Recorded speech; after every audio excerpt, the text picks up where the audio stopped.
Welcome to the Scenario Podcast, your guide to mental health and well-being.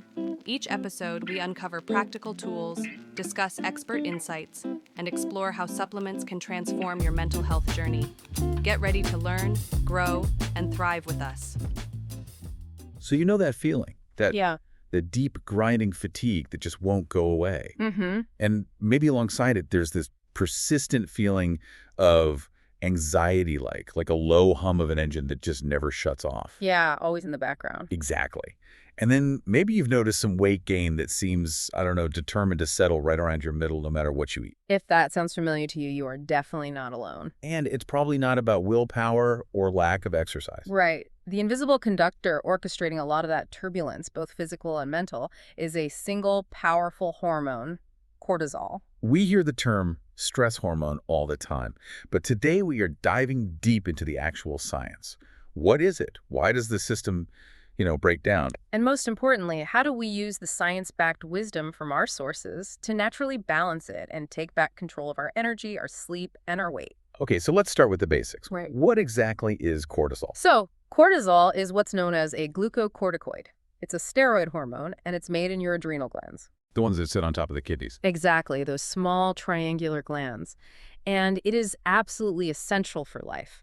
When your brain registers any kind of stress, and that could be a real danger or, just another notification on your phone, it activates what we call the HPA axis. The hypothalamic pituitary adrenal axis. It sounds super intimidating. It does, but it's basically just your body's emergency communication network. Got it. That network, the HPA axis, it signals the adrenals to release cortisol, and that starts that whole fight or flight response. The hormone's job is to shut down anything that's non-essential and flood your body with energy. So the mission of this deep dive is to figure out what happens when that system gets stuck in the on position. Yes, and how we can manually disengage that alarm. We can't just demonize cortisol because in the short term, those spikes are actually life-saving. They absolutely are. So when our body senses danger, what are the immediate positive things that initial rush does? Think of it as the ultimate survival tool. It works incredibly fast to increase your heart rate, sharpen your senses, improve your alertness, and this is crucial, it mobilizes glucose from storage. So it's an energy dump. It's a huge surge of blood sugar to make sure your muscles and your brain have the fuel they need to react instantly. It's a fantastic temporary mechanism. But the sources are crystal clear on this. The problems start when that necessary sprint turns into a marathon. Exactly. Chronic, low-grade stress, poor lifestyle habits, and just neglecting recovery. All of that keeps cortisol elevated all the time. And that's corrosive. It is, because it affects nearly every system in the body. Cortisol receptors are everywhere. So for you, the learner, these are the critical signs to look for that your body is struggling. And number one is that weight gain, right? Yeah. Specifically around the midsection. Yes, that stubborn belly fat. It's the most commonly cited symptom. So why the belly? That's what everyone always asks. Well, what's fascinating here is the mechanism behind it. Cortisol doesn't just make you hungry. It directly tells your body where to store fat. Really? Yeah, visceral fat. That's the fat deep inside, around your organs. It has a much higher density of cortisol receptors than fat in other places. So it's a direct signal. It's a direct signal. High sustained cortisol is basically telling your body, hey, store energy right here, quickly, because we're in a long-term crisis. That perfectly explains the classic stress gut. Yeah. What about that weird paradox of feeling tired but also wired? That paradox is a huge indicator. You have trouble sleeping at night, maybe insomnia or just waking up a lot, but then you're exhausted with low energy all day long. Right. Chronically high cortisol completely disrupts your circadian rhythm. It lowers the nighttime melatonin you need to rest, and then you have the emotional signs, anxiety, irritability, even depression, because it messes with neurotransmitter production. I was also surprised by how directly the sources connect all this to metabolic health. Oh, absolutely. That constant glucose mobilization that cortisol triggers, it leads to high blood pressure and blood sugar imbalance over time. Which can lead to insulin resistance. A clear pathway to prediabetes. High cortisol also suppresses your immune system long-term, so you find yourself getting sick more often. And finally, that brain fog, that trouble concentrating. Yeah. That's cortisol hijacking your prefrontal cortex, making it really hard to do executive tasks. Okay, so let's unpack that. If those symptoms sound familiar to you, What is the specific root cause? What's driving these levels up hour after hour? Well, we can group the causes into physical and mental stressors that demand constant energy from your body.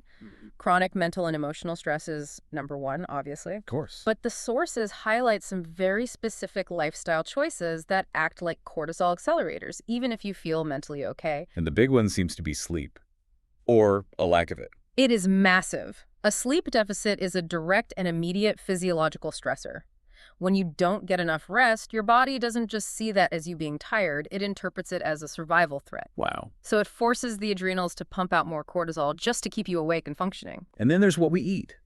Diet is a huge factor, and it's not just about calories. Not at all. It's specifically about diets high in refined sugar and processed foods. When you eat those, you create these really rapid and severe blood sugar swings. Like a roller coaster. Exactly. And your body reads a sharp drop in blood sugar as an emergency. It needs to raise glucose now. And what hormone does it use to do that? Cortisol. Cortisol. So every single crash is a tiny stress event. Let's talk about exercise, because this is where it gets really nuanced. We're always told exercise is a stress reliever, but the sources caution against too much intensity. This is a critical point that I think challenges a lot of modern fitness advice. High-intensity interval training, or HIIT, or long endurance events. These are powerful stressors on the body. So if you're already running on empty, If your recovery is already compromised, say you're sleeping poorly and you're stressed about work, adding 3 high-intensity workouts a week without enough rest just pushes the system past its limit. The sources define over-exercising less by the volume and more by the lack of recovery. so are they saying we should stop high-intensity workouts entirely if we think our cortisol is high? Not necessarily stop, but you need to dial the intensity down and really emphasize restorative movement. If you're constantly pushing yourself to exhaustion, you risk increasing muscle breakdown and inflammation. Both of which require more cortisol to manage. Precisely. It's about being smarter, not just going harder. And we have to mention caffeine, that morning coffee. Yes. Excess caffeine directly bypasses the brain and stimulates the adrenal glands. It's a temporary jolt you get by demanding more cortisol production. And finally, of course, there are real medical issues. Absolutely. And while our focus here is lifestyle, we always have to mention that things like Cushing's syndrome or other adrenal disorders can cause these imbalances, and those require professional medical intervention. Okay, so balancing cortisol isn't about eliminating all stress, because that's impossible. Right. It's about giving your body the tools to handle stress better and to turn off that HPA axis alarm when the danger has passed. So let's get into the toolkit. Where do we start for the fastest fixes? The fastest, cheapest, and most effective tool, cited in pretty much all the sources, is your breath. So, action point 1, practice deep breathing and relaxation techniques. Walk us through the technique again and explain why that specific count is so important. Okay, so the rhythm is inhale for 4 seconds, hold for 4 seconds, and then this is the key part. Exhale slowly for 6 to 8 seconds. A longer exhale. The extended exhale is the critical component. Exhaling longer than you inhale directly stimulates the vagus nerve. Which is part of the rest and digest system. It's the main highway of the parasympathetic nervous system, yeah. It sends this undeniable physiological signal to your brain that says you are safe, and that rapidly lowers your heart rate and your cortisol. So that's the difference between just breathing and actively resetting the system. What about other quick relaxation methods? You can incorporate short daily practices like yoga, tai chi, or even just listening to calming music. The sources also really champion daily journaling or a quick gratitude practice. How does that help? Well, these activities shift your focus from threat assessment, which is what your brain is doing when it's stressed, to appreciation, which is our full cortisol antagonist. If breath is the fastest fix, then sleep is the biggest structural one. Action point 2, prioritize quality sleep. For sure. Sleep is truly the body's natural reset button. It's when cortisol should naturally be at its lowest point, allowing your body to recover. And the research shows that sleeping less than 6 hours is a major problem. It is. It keeps cortisol high, reversing that healthy circadian rhythm. You have to aim for 7 to 9 hours of quality sleep. So what are some specific tips to make sure we get maximum recovery time? Consistency is absolutely vital. You need to establish consistent bed and wake times, even on the weekends. That's the hard part. It is, but it trains your body. Also, keep your room dark, cool, and quiet. And the big one, Avoid screens for at least 30 to 60 minutes before bed. That blue light directly suppresses melatonin production. And that messes with your body's signal to lower cortisol for sleep. Okay, if sleep is the reset, then food is the fuel. Let's talk about diet. Action point 3. Eat a cortisol balancing diet. First, you have to limit or eliminate the culprits. So, processed foods, refined sugars, excess caffeine and alcohol, and simple carbs like white rice or pastries. Because the goal is blood sugar stability. Yes, and those foods immediately sabotage it. So what should we be loading up on instead? What supports the adrenals? You want to focus on nutrient density, so leafy greens, fruits that are rich in vitamin C like citrus and berries. Vitamin C is crucial for adrenal function. Okay. Also, whole grains, lean proteins, and healthy fats from things like avocados, nuts, and olive oil. And crucially, prioritize magnesium-rich foods, think pumpkin seeds, bananas, and dark chocolate. Why magnesium? Magnesium is a natural muscle relaxant that helps calm the whole nervous system and regulate the HPA axis. Okay, let's circle back to movement. Action point 4. Exercise smart, not excessively. This is one of the most surprising takeaways for a lot of people. Yeah, because if you're already stressed, high-intensity exercise is like yelling at your already exhausted adrenals. The key is balance. So what does that look like? The sources really advocate for moderate cardio. Think brisk walking, swimming, or cycling. What's often called zone 2 cardio.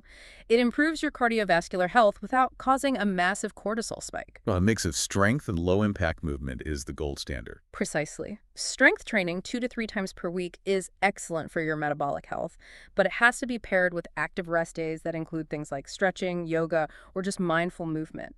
The rule is, never train to exhaustion if you're already fighting chronic stress. Moving beyond the physical, let's talk relationships. Action point 5. Stay connected and social. This confirms that isolation is literally bad for our hormones. It's not just nice to have, it's neurobiological. Positive social interaction, even a simple hug or a good conversation, triggers the release of oxytocin. The cuddle hormone. Right. And oxytocin is a powerful counterhormone to cortisol. It actively calms the fight-or-flight response. The sources encourage talking with friends or family regularly, joining a community group, or even volunteering. Helping others reduces your own stress. It does, because it shifts your focus outward and promotes feelings of security and connection. And now for the big one, the addiction for so many of us. Action point 6. Cut back on caffeine and stimulants. What's a practical limit we should aim for? As we mentioned, caffeine directly tells the adrenals to release more cortisol. So if you're starting your day already stressed, that morning coffee just compounds the problem. So what's the recommendation? The practical limit is to confine coffee to just 1 or 2 cups per day. And critically, avoid it entirely after 1 or 2 p.m. Because it stays in your system for so long. It does. Caffeine has a half-life of about 5 hours, which means a 3 p.m. latte is still in your system, interfering with your sleep cycle hours and hours later. Finally, let's look at supportive nutrients. Action point 7. Consider natural supplements. Our sources list a few that are known to help. What are the key ones? The key category here is adaptogens. An adaptogen is a substance that helps your body resist the effects of stressors and promotes balanced homeostasis through the HPA axis. And the most famous one is ashwagandha. Yes. Ashwagandha is specifically cited for its ability to lower baseline cortisol in people who are experiencing chronic stress. And what are the others? Rhodiola rosea is another adaptogen that supports mental clarity and endurance without overstimulating you. Then you have the foundational nutrients. Magnesium, which we mentioned, for calming the nervous system. Right. And L-theanine. That's an amino acid found naturally in green tea, and it promotes relaxation without making you drowsy by boosting calming neurotransmitters like GABA. But of course, these are potent tools. They are, and they can interact with medications and existing conditions. So, the mandatory caution is, you must always consult a healthcare professional before starting any new supplements. Okay, so what does this all mean when we put it all together? The path forward to a balanced nervous system is all about restoring that HPA axis function. It requires consistently managing stress, getting non-negotiable rest, choosing nourishing foods that keep your blood sugar stable, Moving your body in a balanced way, and investing in strong social relationships. Exactly. The knowledge we've unpacked today confirms that high cortisol isn't just a passing irritation. It's a deep systemic problem that affects your sleep, your immune system, your weight, and your mental health over time. For sure. But the great news is that by tackling these things with the 7 tools we discussed, from breathing to mindful exercise, you are taking direct intentional control of your core biology. It's all about building a robust system that can handle the inevitable sprints of life without keeping that emergency alarm stuck on. Small, consistent changes in these areas lead to really profound long-term results. So, since balancing cortisol is maybe one of the single most beneficial things you can do for your body and mental health, ask yourself this. Which of the 7 techniques we discussed, breathing, sleep, diet, balanced exercise, social connection, cutting caffeine, or supportive supplements, is the easiest and most compelling one for you to start implementing today to begin protecting your long-term well-being? Thanks for tuning in to the Scenario Podcast. Don't forget to visit scenario.com for more expert tips, articles, and supplements designed to support your mental health. If you enjoyed this episode, remember to subscribe and share it with a friend. Until next time, take care of yourself.